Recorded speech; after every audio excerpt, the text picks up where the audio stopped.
আসসালামু আলাইকুম।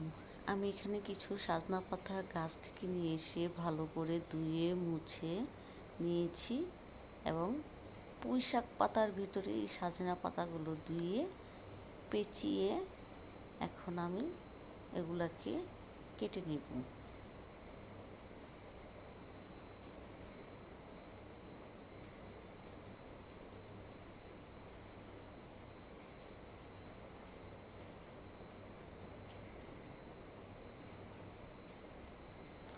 অনেক ঝুরি ঝুরি করে কেটেছি, এর চেয়ে ঝুরি ঝুরি করতে আর আমি পারিনি।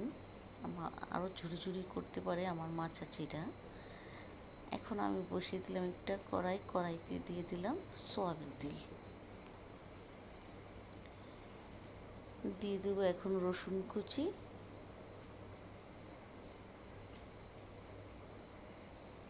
কাঁচামরিচ ফালি,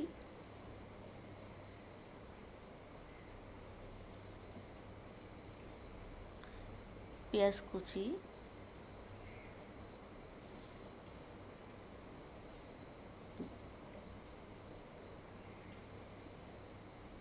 দ্বিতীয় পরিমাণ মতো লবণ।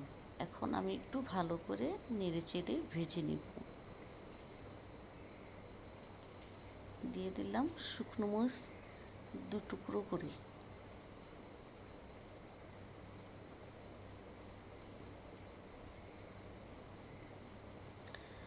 আমার পেঁয়াজ কুচি রসুন কুচি এগুলো ভাজা হয়ে গেছে।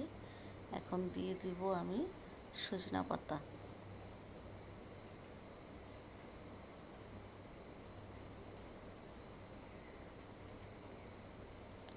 সজনে শাক খেতে অনেক মজা হয় এবং শরীরের ব্যথার জন্য অনেকেই সজনা পাতা খেয়ে থাকেন। যদি আপনাদের ভালো লাগে অবশ্যই লাইক, কমেন্ট, শেয়ার, সাবস্ক্রাইব করে দিবেন প্লিজ। আপনাদের একটি লাইক, একটি কমেন্ট আমাদের আগামী ভিডিও দিতে সহযোগিতা উৎসাহ করে।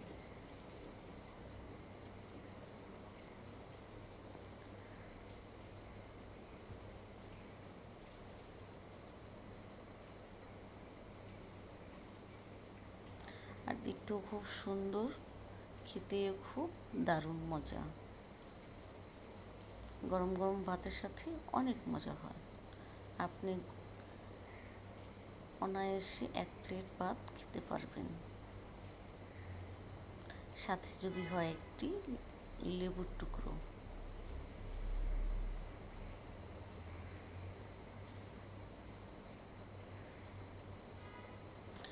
আমার ভাজিটা হয়ে গেছে। আল্লাহ হাফিজ, আসসালামু আলাইকুম। সবাই ভালো থাকবেন ইনশাল্লাহ।